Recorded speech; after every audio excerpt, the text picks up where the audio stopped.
All right, recording. Like it. And start recording. All right, we are freaking live.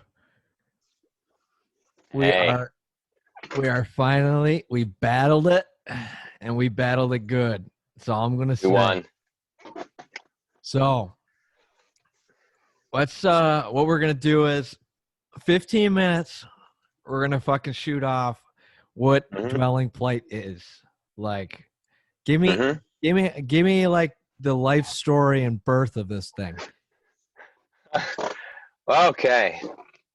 I wouldn't say that's loaded, but I got my start here in like the Portland, Maine area with my own like metal independence, I guess you could say. Like, let's put it that way. I started kind of playing some music around here, got into the scene, met a lot of great people, had a good time. So after a little while, I was not in a band, so I figured like, hey, I should probably start, writing my own music if I'm not, like doing it with other people so much, because it was a pretty big commitment at the time when I was like, working and then in a band and doing other stuff. So once that kind of dissolved and we all kind of moved on in kind of different directions, I found myself with like some money, and the first thing I got was like a new interface, so like a Focusrite 2i4. That's what I got. Good oh, taste. Really? Good taste. Yeah. Yeah. Okay. Maybe that's why we're having issues with Zoom earlier. Hey, we got it Seriously. to work. First video call ever. Dude, yeah. And I got some good advice because I used to be like an adherent to Reaper, or not Reaper, Pro Tools. You ever use Pro Tools? Yeah. Yeah. So I primarily use Reaper though.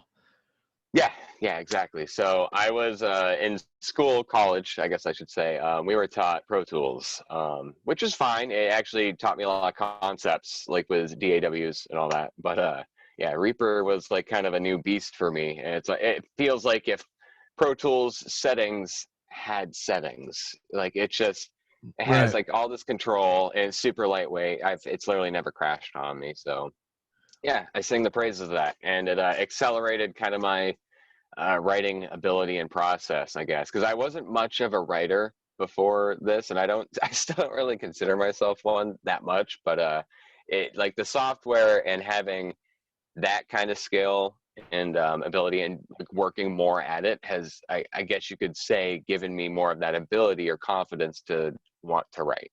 Right, for sure. Now, when you mean like, has COVID like made you a better writer, do you think, or? I don't know, like, because where this all started was like I was working a lot and kind of dividing my time up between either work or like going home and just really focusing on these songs when like the inspiration struck. And those Probably first at songs from midnight. 2019. No, actually, I'd wake up pretty early and I'd be just kind of writing throughout half of the day usually. I would say if I could even remember. I mean, honestly, dude, was the saxophone. the first time I heard your fucking music and I heard the saxophone, I was sold. Like, thanks. Well, yeah, that's a funny story because because I released that back in January, I believe, like right at the beginning of this year. And so it's like I was almost even separated from those early demos I had written in 2019. It's not that they were like old news to me, but like I wanted to make something that stood apart. And so I kind of went like just deep in. I'm like, I'm just gonna make an opening riff that just fucks, and then just just add some saxophone. Dude, thanks. Yeah. What's the method behind your tone? I'm curious. Yeah, well, so I'm highly inspired by just like old Entombed, classic HM2, just like the buzzsaw. That's exactly what I thought you were gonna say. Good, because that's what I'm shooting for, and so I don't actually have an HM2. I'm a fraud. I have the HM. Yeah, I have here. Let me, if you mind, it's right here. I got it. it's the HM1. It's the HM 300. Behringer's little answer to this, the magenta beast, I like to call it. Fuck yeah! I got like 3 pedals Yeah. to my name. Yeah, no, it's this and a tuner. That's all I really use. Yeah. And everything else is like kind of was software. I was playing with a lot of like stacked amps and like the freeware stuff early on, which you can kind of hear that. Like, I was still kind of early in my guitar tone building phase of my writing, so some of those mixes are a little funky, but like I like to open up that old EP now with some of the like more, I guess you like to say, easier to listen to tracks, but now it's more like I kind of go more natural, like that song I just posted, Panic Porn. It literally, I just put my 57 right up to my orange amp right there and just recorded it. Yeah. Just straight in. Well, like, dude, my thing is like Yeah. when I start doing demos for my band, like I'm going to, I don't know what, when I first got into music, I didn't really know the importance of doing demos. And I'm like, all I need is a 57, a couple 57s for the drums, and send it. Just do it. Like, Yeah. I will swear by a 57. Like, they're great instrument mics. They're very, very passable vocal mics, but the magic behind it, not only is it like a dynamic mic, doesn't need power. Like you can literally EQ them and they sound good. Like you can do some crazy scoops and you still get some good results out of 57s, like Right. almost consistently. Yeah, I can't do any 57 work in my apartment, but yeah, hey, but it's always good to sing the praises here and there. But yeah, is that a shirt you got? Speaking of 57. What are you talking about? Oh, your microphone, is that a Shure? Oh yeah, like this is a Shure SM7B. It's nice, dude. That's sick. Yeah. That's like a legit podcast mic. One of my friends locally was like, "Hey man, I'm selling my fucking vocal mic. Does anyone want it?" And I'm like, Ooh. "Dude, I got a snowball mic." And I was like, Ooh. "Fuck, dude!" Like, I just had to buy it. But time to upgrade, dude. I couldn't blame you. Like it's funny. I was saying nice microphone to use, like when we were trying to set up, but like this thing, it's like a Neewer NW800, $20 on Amazon, and actually that's what I've been recording my vocals through lately, and it sounds great.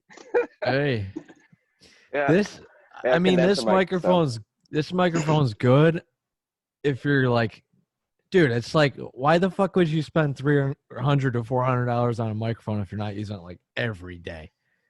Like, yeah, that's yeah. And my thing is like, somebody posted something on Facebook. They're like, nobody's gonna take your shit seriously with all these podcasts, and your audio quality sounds like a fucking trash can. I'm like, this speaks to me. This speaks to me. Yeah, no, I can agree with that. Like, it's funny actually. Someone I used to work with, they started like a podcast a while ago, and like I mentioned it to them, and I even offered to help. I wasn't even like saying like, hey, I'm not even gonna charge you or nothing, but I was like, hey, there's like this really high pitched ringing, and I don't think they could hear it, but it was like a really, really high pitched like ringing that I don't think like an older person like them could hear, but it was just like piercing to me through my full range setup. I'm like, oh God. Like I love the guy, but it's like, oh, I can't listen to it. Yeah, you're like I can't make it through. And the one thing I've noticed, the one thing I've noticed with podcasts is you have to keep it. I don't know. You got to have some type of quality. Like if you don't, nobody's gonna listen. But yeah, because like all the good stuff is high quality. Like there is high quality to listen to. Like, right. Okay. So this is a question I like to throw at any musician. I've gotten some fucked answers. So, if you had to give some advice to somebody just starting out being a musician, what would it be? I would say definitely get as many opinions as you can, but like know what you are on the inside. So like doesn't really matter what your end goal is. Like, you know, a lot of people like to use music like as a means to an end, but like really music is a place that you can just kind of exist in. And if you kind of look at it as this non-competitive sort of, I don't know, just kind of, I don't want to say playground, but a place where you can really discover things that you knew existed, but you actually have the power to kind of like express yourself. Like it's a very powerful thing. So it's like almost a Right. don't give up mentality, but like I think everyone else's opinions are equally valid. So definitely just like taking as much as you can. Right. For sure. Yeah. I mean, that's a tricky question because like you can It take it is. either way. You can really take it either way. It's like, Mhm. don't start. I've gotten those answers.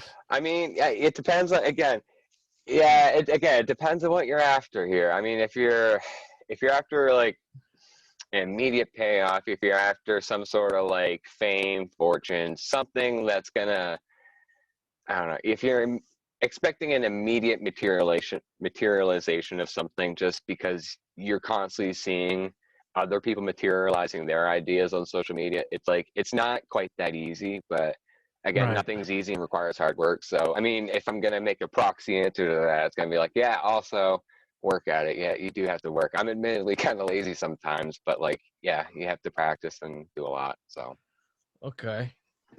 All right. So the last one I'll throw at you is okay.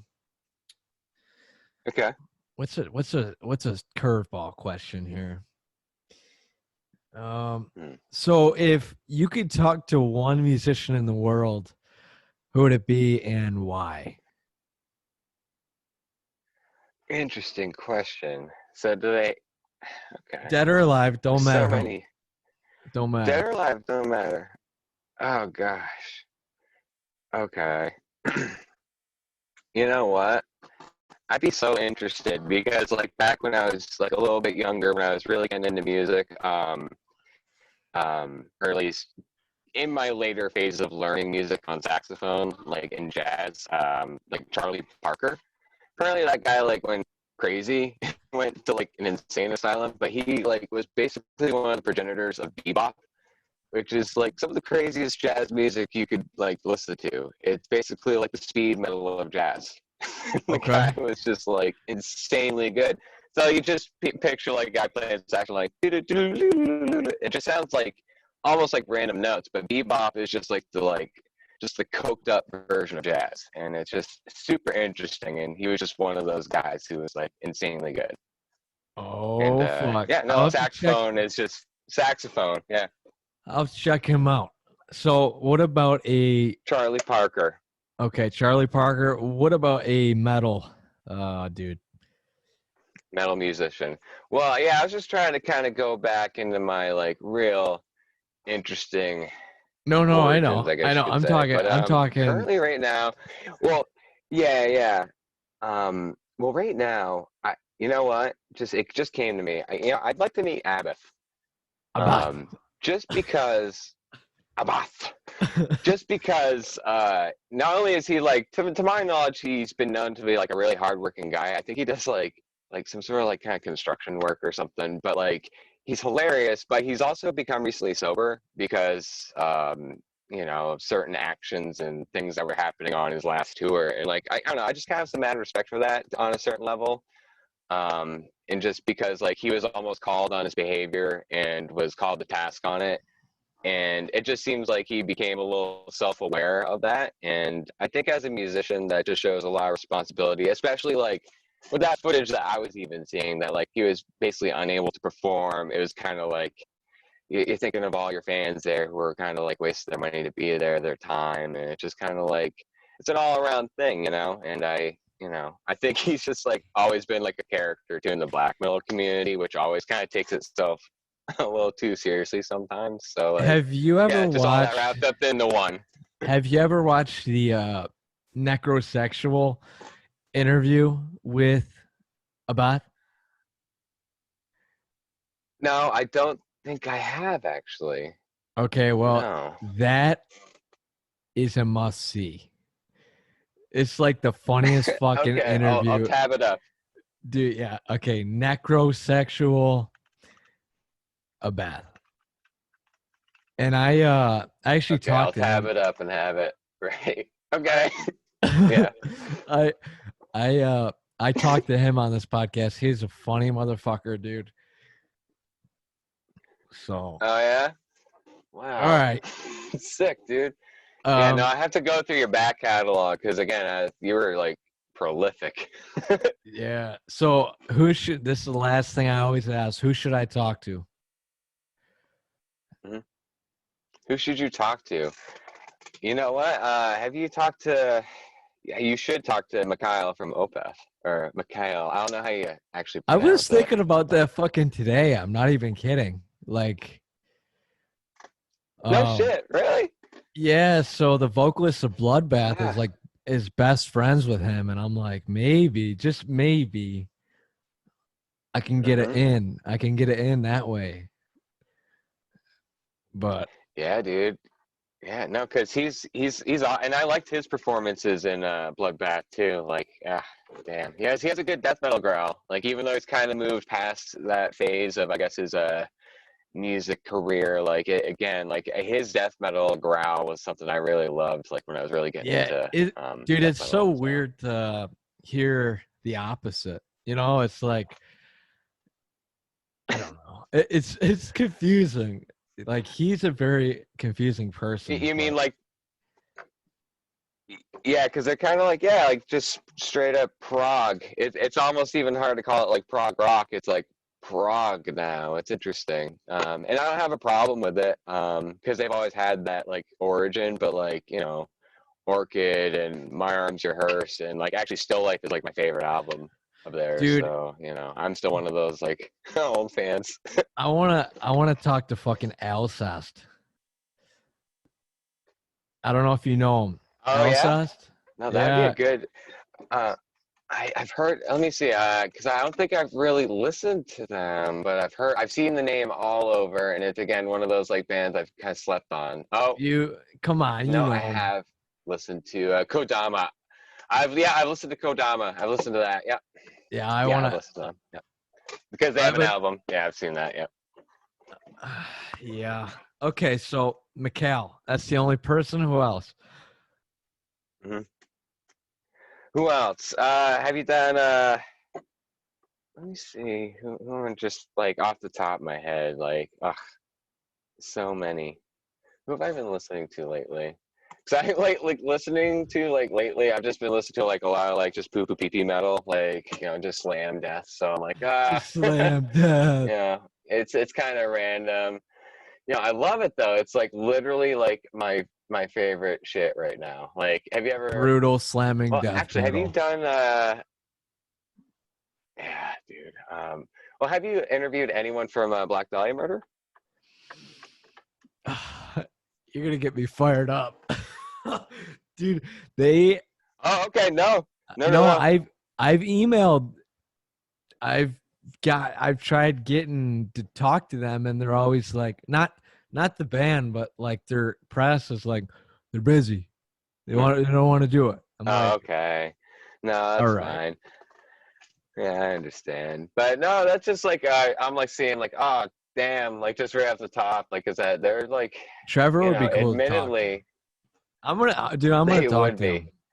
one day. Oh, here we go. How about how about no, Trevor would be such a fun guy to talk to, man. Like, cause I actually I didn't get to like quite meet him, but I was in like a crowd of people after one of their shows for the Nightbringer tour, and like, dude, he's just such a cool, chill guy to be around. Like, he just has that like aura, like that like hero character aura. Like, Right, I don't know how right. else to describe it, but how about like the dudes from like Infinite Annihilator? I think they would be freaking hilarious. Nicky, that would be fun.